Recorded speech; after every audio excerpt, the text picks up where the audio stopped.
If you're tired of overgiving, of shrinking yourself to be chosen, of feeling like love, peace, or abundance is something you have to earn, I want you to know this. You're not broken. You're just unpracticed in believing you matter. There is a way to live differently. And this is exactly why I created You Matter, an 8-week soul deep course to help you remember your worth, reclaim your power, and rewrite every relationship in your life, starting with the one you have with yourself. Enrollment is now open. You can find more information on my website, www.lindsaymorlock.com. Come walk with me on this journey, and I'll show you how your worthiness was never up for debate. The world is waking up, and you finding your way here today is no coincidence. The spirit world always has a way of guiding us where we most need to be at the absolute perfect time. I'm your host, Lindsay Morlock, and you're listening to the Guided Podcast, where we explore how the spirit world works on our behalf to guide us along our paths. This is where you'll learn how to live a life that is both conscious and connected, so you can supercharge your pathway to healing and open to life's magic and miracles. Come along this journey to see how guided you truly are. Hi, everyone. Welcome back to another episode of the Guided Podcast. I'm your host, Lindsay Morlock, and this week we are diving back into my journey to becoming. And I've decided the best way to share what the rest of my time in Arizona revealed is actually thematically, because I lived in Arizona in total for just over 2 years. And once I moved on from Sedona, I moved to a town called Prescott, and I lived there for a little more than a year. And the learning that unfolded during that time was so layered and so rich, it feels almost impossible to capture it chronologically. So instead, I've decided I'm going to let each episode stand alone, structured by theme. So today's theme is this: what it means to settle for breadcrumbs of connection. Because from a place of low self-worth, we do this. We settle for less than we desire, and we settle for far less than we deserve. And we actually convince ourselves that we're lucky to get anything at all in certain relationships. I know I did. For me, one of the most important things in my life, something I value so deeply, is connection, but not surface level connection. I crave relating. I crave deep emotional intimacy.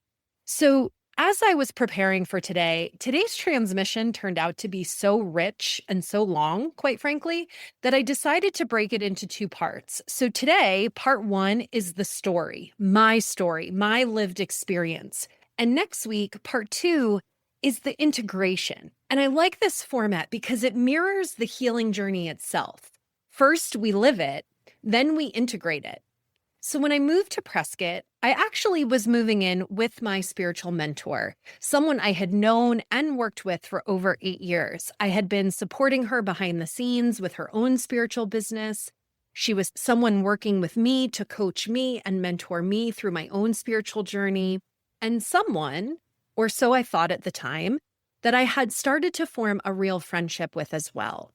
So renting a room from her felt like this beautiful opportunity. Not just to live in a new space, but to deepen a relationship with someone that had meant so much to me.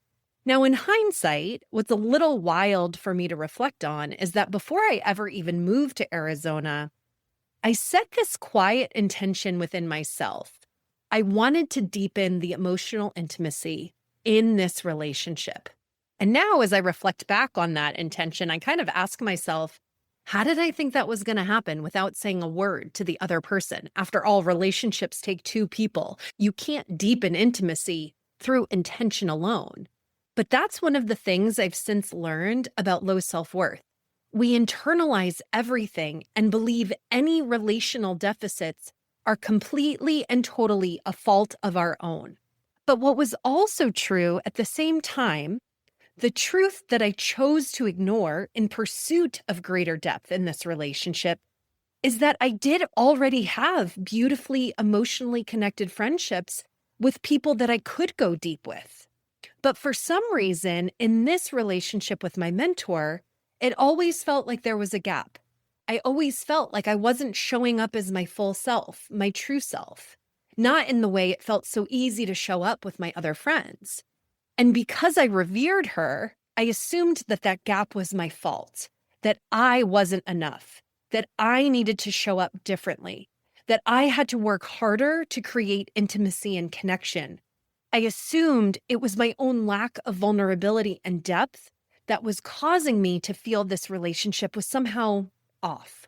And I always knew that in a student coach dynamic, there's a kind of false intimacy that can happen, right? Because you're being vulnerable, you're sharing your heart and all of your messiness. And mentors, they reflect back their own experiences sometimes. So it offers this perception of depth, it offers the perception of shared vulnerability.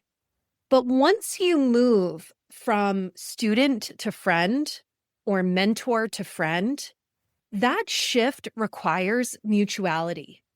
It requires an equal balance of power. It requires shared presence. It requires true shared vulnerability because shifting dynamics of a relationship like that requires shifting the total balance of power. And because I never spoke of my intention for deeper connection or for mutual friendship aloud, I can see now that's where things got blurry because I took it upon myself to operate from an unspoken agreement that we were friends, that we were equals, that we were deepening our intimacy without ever giving voice to those desires. So when I moved in with her, I was holding this silent hope. Maybe living together will create more closeness because you can't live with someone and not really see each other, right? And yet, that is exactly what happened. I gave everything I could in this relationship. Gifting is one of my love languages. But more than that, giving is how I've always shown my love. It's how I learned to be valuable. Growing up, being helpful, being useful, that's how I earned love. That's how I learned to feel like I was enough. So yes, I'm a natural giver, but some of my giving, admittedly, was performative, hoping that if I just gave enough, maybe then I'd be worthy of connection. And I gave a lot in this relationship. I helped with the home, I helped with the animals, I helped with the farm chores. I supported their spiritual work, I supported their passion and their volunteer work. I gave freely, but I was also completely lost in my own life at this time. I had no direction. I felt deeply unclear about where I was headed, what I was supposed to do. I had very little motivation, no inner fire. And so I poured myself into the one thing I thought I could create: connection with my friend. But you can't build intimacy on your own. And so perhaps one of the biggest mirrors that helped me truly understand how malnourished I felt in this relationship came in the most unassuming moment at the kitchen table one day. My mentor had just gotten off a phone call with someone who was struggling, someone whose personal relationship was suffering under the weight of how much they were giving to this shared mission that they were all part of. And after the call, she commented to me that the person needed better boundaries in order to protect their marriage. And when she said that, something stirred within me because I identified with what that person's spouse must have felt like. In that moment, I had compassion for him and his experience of not being prioritized.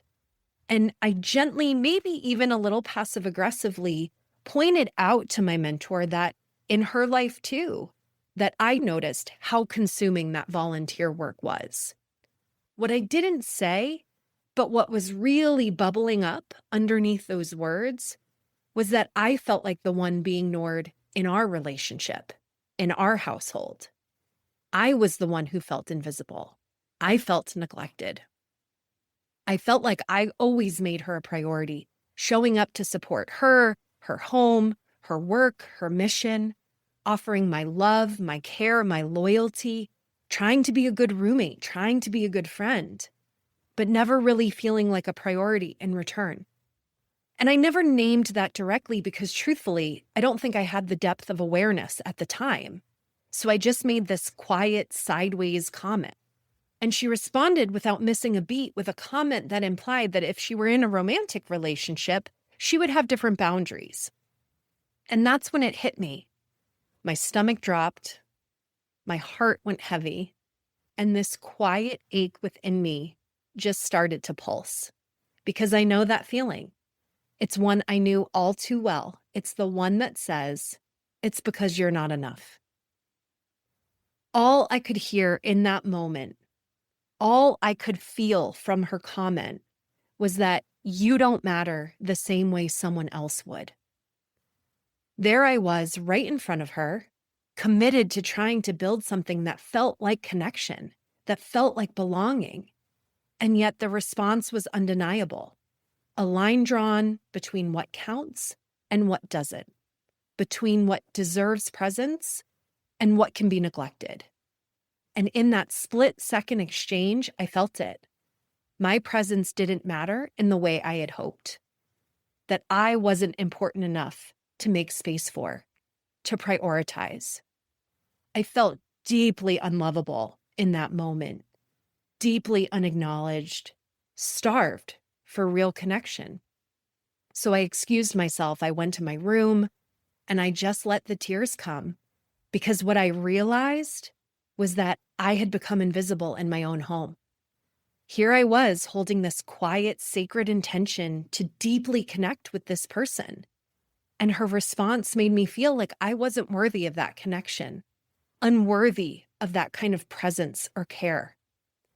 And when you're in a place of low self-worth, you start to wonder, why is it that I'm good enough to do all of these things for you, to give my time, to give my energy, offer my resources in support of you and your life, but just being with me, just sitting with me in presence and connection, why is that too much? And that's when I had to confront this truth. People have different preferences in how they relate. And for me, what fulfills me, what nourishes me, is presence, is connection, is mutual care and consideration, vulnerability, depth. And I realized that what I had been doing was pouring love, pouring energy, pouring effort into this relationship in the way that felt most sincere and most honest to me. Even though, yes, there were times that I admit I gave in hopes of being seen, in hopes of being loved. But that was the exception, not the rule, because I'm a giver. It's my essence. And when giving is your essence, that's just what you do. You love, you show up, you give, and you're fiercely loyal to those who mean the most to you. But still, there's a line. There's a difference between giving from a place of soul alignment and giving from a wound, between offering love and losing yourself inside of it. And so I had to check in with myself and get honest. Was I being met in this relationship? Was there actually intimacy and presence and connection? And the truth was, the answer wasn't a full-out no, but it was a very strong, not really. I think one of the hardest truths I had to face in this relationship is that I really wanted to see her. I don't mean just physically, like being in the same room. I mean, I wanted to see into her world. I wanted to know her heart. I wanted to understand what was really going on beneath the surface. And I wanted her to know me too, the real me, not just the version she knew as a student or as a coach, but the full spectrum of me, beyond the roles, beyond the surface.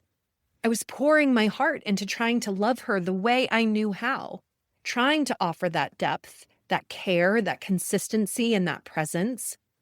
But it became painfully clear. There was nothing coming back. No effort to really know me. No curiosity.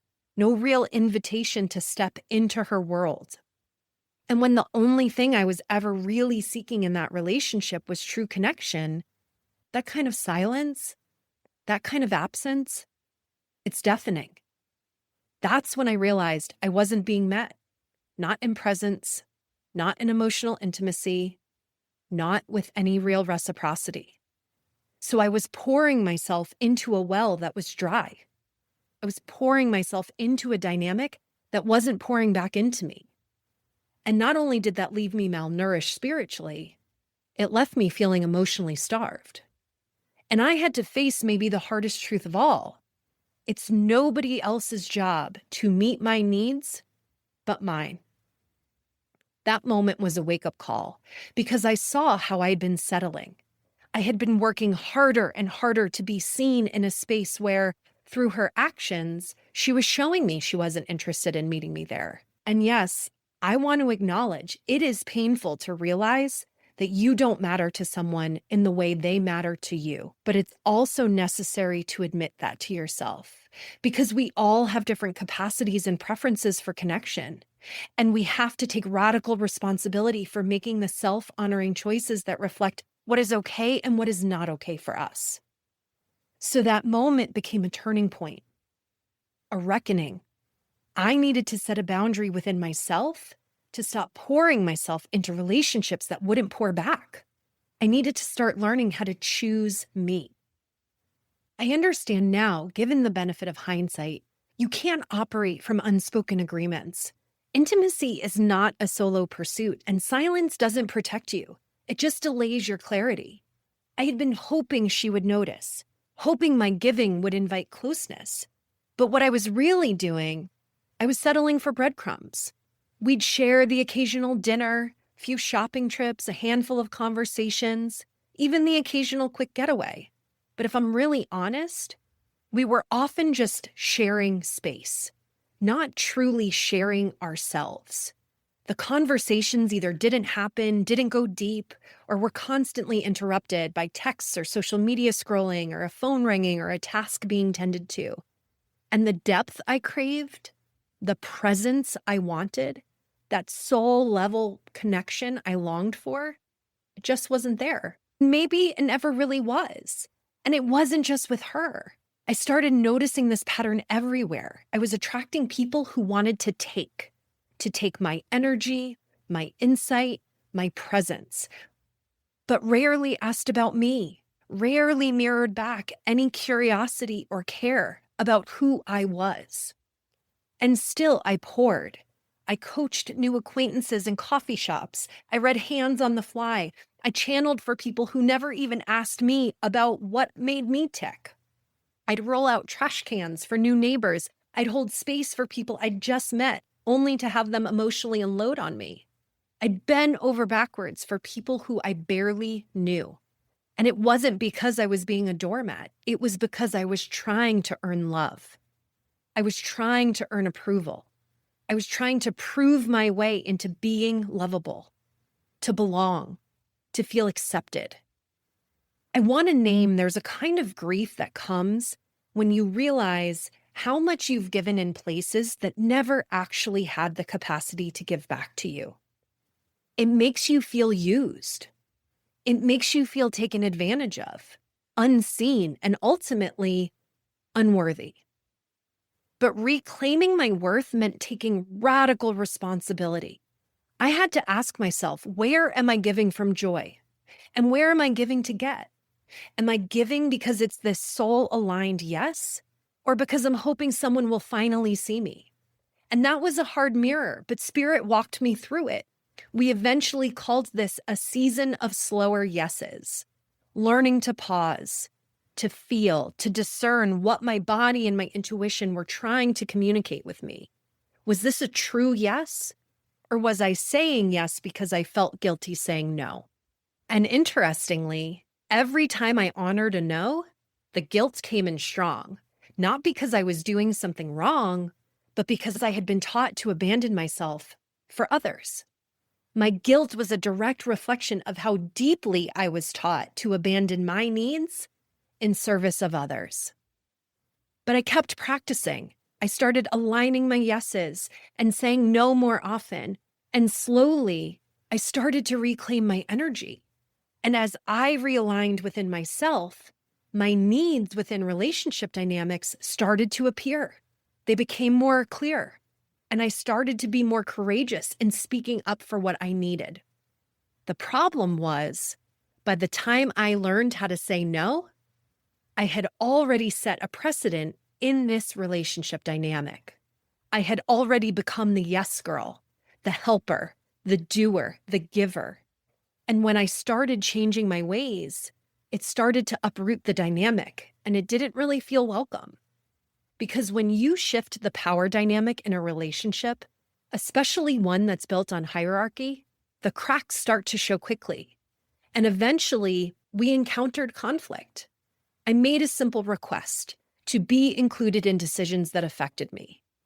And I was met with a subtle no. The no itself wasn't overt, but the no was communicated in the form of an ultimatum of one of two choices, both of which required me to continue giving in different ways. But that choice also lacked any regard for the request that I actually made, which was to be considered. I held myself together long enough to fall apart behind closed doors. I had finally had the courage to speak my truth and speak up for my needs, only to be met with the recognition that not only was I not heard and not considered, but I also was not going to be met in my request. But instead of making a big deal out of the situation, I did what I always do. I processed my emotions and my understanding with spirit. I took responsibility for seeing what I needed to see and concluded that it's no one's job to meet my needs. That's my job. And so that's what I decided to do. I accepted the truth of our situation, and I made a self-honoring choice to meet my own needs. And I decided to move out. And as divine perfection flowed, 2 days prior, Spirit had already opened a door that I didn't yet know I needed. An opportunity to sublet a casita had become available, and I took it. I offered compensation to my mentor to honor my agreement with her and leave in integrity, and I left quietly and quickly just 2 weeks later. No drama, just inner clarity and a deep, self-honoring choice to meet my own needs. And while the logistics of leaving unfolded with surprising ease, maybe what hurt the most wasn't just the living arrangement.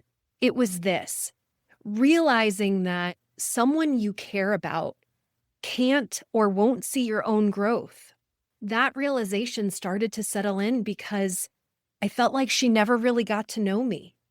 She couldn't see my self-worth. She couldn't see I was showing up more vulnerably and authentically. She couldn't see that the role I had once occupied in her life was also the version of me I had already outgrown. I wanted her to recognize the shifts I was making in myself. I wanted her to see beyond that role that I once occupied because I really wanted to be seen. And that hurt, to be showing up more deeply, more honestly, more authentically, to actively be changing my patterns. But she never really got to know me in a situation that wasn't aligning for me. And while I wasn't fully the woman I am today, I was becoming her. I was in the thick of that becoming. And there's a unique kind of grief that comes with realizing that someone you care about and someone you once looked up to, someone who once catalyzed and supported your growth, can't or won't see that growth when it actually happens, no less be there to celebrate it with you. So I had to learn to validate that for myself and made the choice not to abandon myself by staying there. And when I moved out, which created a natural distance in the relationship, I saw it all even more clearly. We barely spoke, even by phone. And when we did, it was brief, surface level. There was no real depth there without the coaching dynamic. Just this faint echo of a dynamic that had always been more student-teacher than friendship. And all around me, other dynamics were falling apart as well. Connections that had once felt aligned suddenly showed their true colors. My boundaries were ignored, my energy felt drained, and I had to see the truth. Easy giving attracts easy taking. And I had to be the one to break my own pattern and break my cycle by saying, no more. And that's not about blame. That's about self-awareness. I had to own my part. I had to take responsibility for the places where I allowed this behavior, where I enabled it, where I hoped that someone would finally love me back, and then gave anyway, even when they didn't. I had to look at the parts of me that felt unworthy, that felt like they had to earn everything. the part of me that thought I had to do in order to be loved. What I had to come to terms with in many of my relationship dynamics is that I was enmeshed in something called a fantasy bond, which is a connection that lives more in your imagination than in reality.